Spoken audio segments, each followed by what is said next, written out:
There's a huge amount that we need to take from today's game into our future games. Really good resilience, character, quality, the ability to come back from a difficult situation. I think we had to deal with a lot today. It wasn't just the opponent, who are an outstanding team. Certainly the penalty decision against us I thought was really, really harsh. And then we felt we should have had a penalty ourselves. So then we had to handle that as well, which was big for us. But a really good attacking display in the second half. I thought we created chances and we counter-attacked really well. So I think it was a good night performance-wise. Okay, let's head live to Paris and join our reporter Keith Downey, who was at the game last night. Good morning, Keith. So just put this performance from Newcastle into context, especially given their injuries. Just how big of an achievement is it for them to reach the Champions League knockout phase for the very first time?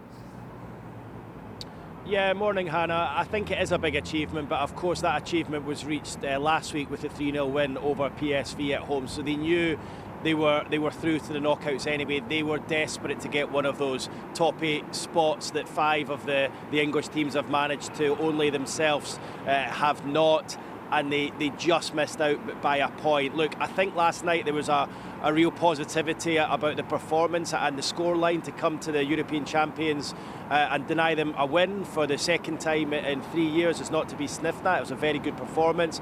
Newcastle, of course, beat PSG at home 2 years ago, 4-1 as well. So that's 3 times Eddie Howe has come up against Luis Enrique, and his counterpart has failed to beat him. So look, that's a positive. It's the fact that Newcastle rang the changes, as you allude to last night. They have got injury problems. Look, they're not beset by injury problems at the moment, but they do have injuries to key players. And of course, one of those is their captain Bruno Guimaraes, who failed to emerge from the bench last night, deemed not fit enough to come on. Of course, his Brazilian compatriot Joe Linton almost missed the clash. And Eddie Howe said the night before the game that it was time to trust the squad, time to use the squad. And we saw the likes of Joe Willock, who we saw scoring there, coming into the team and doing so well. Jacob Ramsey, Eddie Howe said last night, it's his best game since he signed for the club from Aston Villa in the summer. So some of the players who haven't been contributing as much did so last night. And I think that is what will buoy Eddie Howe more than anything. It was a really good team performance. They came oh so close to winning it. We saw that chance there for Harvey Barnes. Had that landed either side of the other side of the post, should I say, Newcastle would have got one of those top 8 spots. And look, I think there'll be a little bit of Eddie Howe feeling that they left something out there against Marseille back at the end of November. They lost 2-1, having been 1-0 up. And there's been a couple of games they were leading over in Germany against Leverkusen and drew as well. So they could have finished top 8. They didn't. This is what the route they're going to have to take. It's another 2 fixtures, the last thing they wanted. But look, it's a packed fixture schedule anyway. It's 2 more games. But at least last night shows that some of the players who haven't been playing as much can come in and contribute. And that'll give him the justification to switch up the squad, I think, for the next few weeks. Newcastle, including last night, 6 games in 18 days. It's absolutely relentless for them, and that is set to continue with the addition of these playoff matches at the end of February. There is no time to catch their breath, is there? You mentioned Joe Willock. He started the game, which might have really been a surprise, mightn't it, to many, with Anthony Gordon and Harvey Barnes both on the bench. Like you say, it gives Eddie Howe options. Does it even give him what you could call a selection dilemma? I don't know if I would call it a dilemma, because he needs to make the changes. It's not a case of players are coming in and saying, look, that's me, I've got my position now. I think he's pretty much picking the team on freshness of the players. rather than form, and I think that's going to have to be the situation moving forward.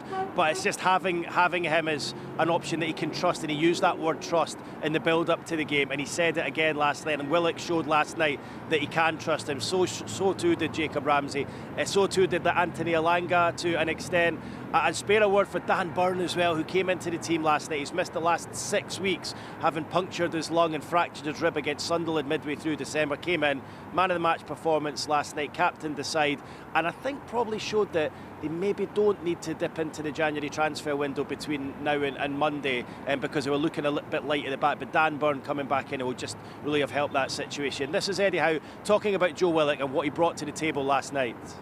For Joe for getting the goal, that was Joe Willock of old, always a scorer of big goals. His goal scoring record, I know when he first joined the club, was really strong, and he scored goals in my first year, in particular big goals, and So I'm really pleased for him. He's had a tough time with injuries. He's trained really well for us behind the scenes. He's been waiting for opportunities, and today I thought was the right time with his legs and his ability to get us up the pitch to play him, and thought he did really well. So Eddie Howe there on Joe Willock last night in the Parc des Princes here in the French capital, knowing that Newcastle have 2 more games, and it will be either Monaco or Azerbaijan side Karabakh in the playoffs at the end of February, home and away. But Newcastle have the slight advantage of playing the away game first, so that draw will take place on Friday, either Monaco or Karabakh for Newcastle. That is their prize for that 1-1 draw here in Paris last night.